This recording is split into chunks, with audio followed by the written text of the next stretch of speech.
ಜಯನಗರದ ಸಾರ್ವಜನಿಕ ಆಸ್ಪತ್ರೆಯಲ್ಲಿ ಭಾರಿ ಎಡವಟ್ಟಾಗಿರೋದ್ರ ಡೀಟೇಲ್ಸ್ ಲಭ್ಯ ಆಗ್ತಾ ಇದೆ. ಸಾರ್ವಜನಿಕ ಆಸ್ಪತ್ರೆಯಲ್ಲಿ ಇಷ್ಟು ದೊಡ್ಡ ಬ್ಲಂಡರ್, ರಕ್ತಹೀನತೆ ಅಂತ ಚಿಕಿತ್ಸೆಗೆ ಬಂದ ವ್ಯಕ್ತಿಗೆ ರಕ್ತದ ಗುಂಪನ್ನೇ ಬದಲಾವಣೆ ಮಾಡಿಟ್ಟಿದ್ದಾರೆ ಸಿಬ್ಬಂದಿಗಳು. O+ ರಕ್ತದ ಗುಂಪಿನ ವ್ಯಕ್ತಿಗೆ A+ ರಕ್ತವನ್ನ ಕೊಟ್ಟು ಮಾಡಿರೋ ಬ್ಲಂಡರ್. ರೋಗಿ ಪುನೀತ್ ಅನ್ನೋರಿಗೆ ಐಸಿಯುನಲ್ಲಿ ಚಿಕಿತ್ಸೆಯನ್ನ ಬೆಂಗಳೂರಿನ ಜಯನಗರ ಸಾರ್ವಜನಿಕ ಆಸ್ಪತ್ರೆಯಲ್ಲಿ ಆಗಿರುವಂತಹ ಎಡವಟ್ಟಿದು. O+ ಅಥವಾ ನಿಮಗೆ O+ ಅಂತಲೂ ಸೈಂಟಿಫಿಕ್ ಆಗಿ ಹೇಳ್ತಾರೆ ಅದನ್ನ. O+ ರಕ್ತದ ಗುಂಪಿನ ವ್ಯಕ್ತಿಗೆ A+ ಗುಂಪಿನ ರಕ್ತವನ್ನ ಕೊಟ್ಟು ಎಡವಟ್ಟು ಮಾಡಿರುವಂತಹ ವಿಚಾರ. ನೀವು ಇದು ನೆಗ್ಲಿಜೆನ್ಸಿ, ಶೇರ್ ನೆಗ್ಲಿಜೆನ್ಸಿ ಅಲ್ಲ. ಎಷ್ಟು ಹಂತದಲ್ಲಿ ಇಲ್ಲಿ ನೆಗ್ಲಿಜೆನ್ಸಿ ಕಾಣಿಸುತ್ತೆ ಹೇಳ್ತೇವೆ ನಿಮಗೆ. ಅದಕ್ಕೆ ಆ ವಿಜುವಲ್ಸ್ ಅನ್ನು ಕೂಡ ಒಂದು ಕಡೆಗೆ ತೋರಿಸ್ತಾ ಇದೀವಿ. ಬೇರೆ ಗುಂಪಿನ ರಕ್ತವನ್ನ ಕೊಟ್ಟು ಎಡವಟ್ಟು ಮಾಡಿರೋದು. ಏನಾಗ್ತಿತ್ತು ಈ ನೆಗ್ಲಿಜೆನ್ಸಿಯಿಂದ ಅನ್ನೋ ಪ್ರಶ್ನೆಗೆ ಫಸ್ಟು ಉತ್ತರ ಕೊಡ್ತೀವಿ ನಿಮಗೆ. ಕಿಡ್ನಿ ಫೇಲಿಯರ್ ಆಗಿಬಿಡ್ತಾ ಇತ್ತು, ಸ್ಟ್ರೋಕ್ ಆಗೋ ಚಾನ್ಸಸ್ ಇರ್ತಾ ಇತ್ತು. ಇದು ಸಾಮಾನ್ಯವಾದಂತಹ ಸಂಗತಿ ಅಲ್ಲ. ಒಂದು. ಎರಡನೇದು, 3 ಹಂತಗಳಲ್ಲಿ ಸಿಬ್ಬಂದಿಗಳು ಇಲ್ಲಿ ಫೇಲ್ಯೂರ್ ಆಗಿದ್ದಾರೆ. ಬ್ಲಡ್ ಬ್ಯಾಗ್ ಅಂತ ಬರುತ್ತಲ್ವ, ನಾವು ಅದನ್ನು ಸಿಗಿಸ್ತೀವಿ ಗೊತ್ತಾ, ಆ ಬ್ಲಡ್ ಬ್ಯಾಗಲ್ಲಿ ನೀಟಾಗಿ ಬರೆದಿರ್ತಾರೆ A+, O+ ಅಂತ. ಆಮೇಲೆ ರೋಗಿದ ಫೈಲ್ ಇರುತ್ತೆ ಕೈಯಲ್ಲಿ, ಸುಮ್ಮನೆ ಹೋಗೇನು ತಗ್ಲಾಕ್ಬಿಡಲ್ಲ. ಈಗ ಕಿರಾಣಿ ಅಂಗಡಿನಲ್ಲೆಲ್ಲ ನಾವು ಸೋಪ್ ತೊಗೋತೀವಲ್ಲ, ಹಂಗಲ್ಲ ಇದು. ಯಾವ ಪಾಸಿಟಿವ್ ರಕ್ತ ಇರುತ್ತೆ, ಯಾವ ಬ್ಲಡ್ ಗ್ರೂಪಿಗೆ ಸೇರಿರ್ತಾನೆ ರೋಗಿ, ಮ್ಯಾಚ್ ಆಗ್ತಾ ಇದೆಯಾ ಇದು, ಅಲ್ಲಿ ಚೆಕ್ ಮಾಡಿರ್ತಾರೆ. ಎಲ್ಲ ಹಂತದಲ್ಲೂ ವಿಫಲತೆ ಇದು. ಡೀಟೇಲ್ಸ್ ಕೊಡ್ತಾರೆ. ಮಾದೇಶ್ ನೇರ ಸಂಪರ್ಕದಲ್ಲಿ ಜಾಯಿನ್ ಆಗ್ತಿದ್ದಾರೆ. ಮಾದೇಶ್, ಒಂದು ಸಣ್ಣ ಎಡವಟ್ಟು, ಸಣ್ಣ ತಪ್ಪಿದು, ಕಣ್ತಪ್ಪಿನಿಂದ ಆಗಿದ್ದು ಅಂತ ಹೇಳಕ್ಕೆ ಆಗಲ್ಲ.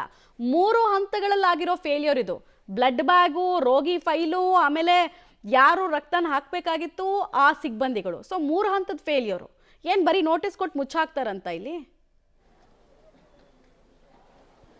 ಖಂಡಿತವಾಗ್ಲೂ ಮಮತಾ, ಅಂದರೆ ಈಗ ಏನು ಸೂಪರ್ಡೆಂಟ್ ಹೇಳುವಂಥ ಪ್ರಕಾರ, ಮೆಡಿಕಲ್ ಸೂಪರ್ಡೆಂಟ್, ನಾವು ನೋಟಿಸನ್ನು ಕೊಟ್ಟಿದ್ದೀವಿ, ಮುಂದಿನ ಹಂತದಲ್ಲಿ ತನಿಖೆ ಆಗುತ್ತೆ, ತನಿಖೆ ಆದ ನಂತರ ಕ್ರಮ ತೆಗೆದುಕೊಳ್ತೀವಿ ಅನ್ನುವಂಥದ್ದು. ಅಲ್ಲಿವರೆಗೂ ಕೂಡ ಈತನನ್ನು ಕೆಲಸ ಮಾಡೋದಕ್ಕೆ ಇಲ್ಲಿ ಬಿಡೋದಿಲ್ಲ ಅನ್ನುವಂಥ ಮಾತನ್ನು ಮೆಡಿಕಲ್ ಸೂಪರ್ಡೆಂಟ್ ಹೇಳ್ತಾ ಇರುವಂಥದ್ದು. ಆದರೆ ಇಷ್ಟರ ಮಟ್ಟಿಗೆ ಮಹಾ ಅಪರಾಧ, ಅಂದರೆ ಅವರೇ ಒಪ್ಕೊಳ್ತಾ ಇದ್ದಾರೆ, ಇದು ದೊಡ್ಡ ಮಟ್ಟದ ಮಹಾ ಅಪರಾಧ ಅನ್ನುವಂಥದ್ದನ್ನು ಮೆಡಿಕಲ್ ಸೂಪರ್ಡೆಂಟ್ ಹೇಳ್ತಿದ್ದಾರೆ. ಆದರೆ ಕ್ರಮ ಯಾಕೆ ಇಷ್ಟು ನಿಧಾನ ಅನ್ನುವಂಥದ್ದು ಪ್ರಶ್ನೆಗೆ ಅವ್ರ ಹತ್ರ ಉತ್ತರ ಇಲ್ಲ. ನಾನು ಅಥಾರಿಟಿ ಅಲ್ಲ, ನಾನು ಆತನನ್ನು ಕೆಲಸಕ್ಕೆ ತೆಗೆದುಕೊಳ್ಳುವಂಥದ್ದು ಅಥವಾ ಕೆಲಸದಿಂದ ತೆಗೆಯೋದು ಆಗಲ್ಲ ಅನ್ನುವಂಥದ್ದು.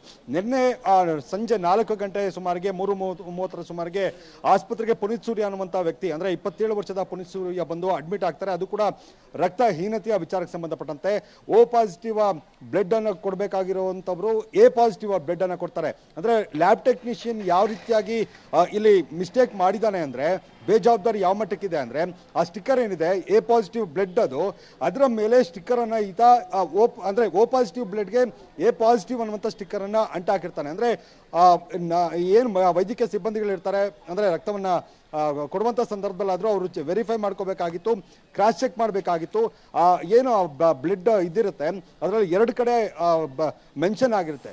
ಆ 2 ಕಡೆ ಇವರು ಗಮನಿಸದೆ ಕೇವಲ ಏನು ಇವರು ಸ್ಟಿಕ್ಕರನ್ನು ಅಂಟಾಕಿರ್ತಾರೆ, ಆ ಸ್ಟಿಕ್ಕರ್ ಹಾಕಿದ್ರಿಂದ ಆತ ಪ್ರಾಣದ ಒಂದು ಭೀತಿಯಲ್ಲಿ ಆತ ಇದ್ದ. ಕೈಕಾಲೆಲ್ಲ ನಡ್ಕ ಬರೋದಕ್ಕೆ ಶುರುವಾಯಿತು, ಹಲವು ಸಮಸ್ಯೆಗಳು ಎದುರಾಯಿತು. ಕೂಡಲೇ ಅಂದರೆ ನರ್ಸು ಕೂಡಲೇ ICUಗೆ ಕರ್ಕೊಂಡು ಹೋಗಿ ನಂತರ ಅವರನ್ನ ಚಿಕಿತ್ಸೆ ಕೊಟ್ಟು ಈಗ ಚೇತರಿಕೆಯನ್ನು ಕಾಣ್ತಾ ಇದ್ದಾರೆ ಅಂತ ಮಾತನ್ನು ಹೇಳ್ತಾ ಇರುವಂಥದ್ದು. ಕ್ರಮಕ್ಕೆ ಇನ್ನೂ ಕೂಡ ಇವರು ಇಂದು ಮುಂದೆ ನೋಡ್ತಾ ಇದ್ದಾರೆ. ಮಮತಾ, ಧನ್ಯವಾದ ತಮ್ಮೆಲ್ಲ ಮಾಹಿತಿಗಾಗಿ.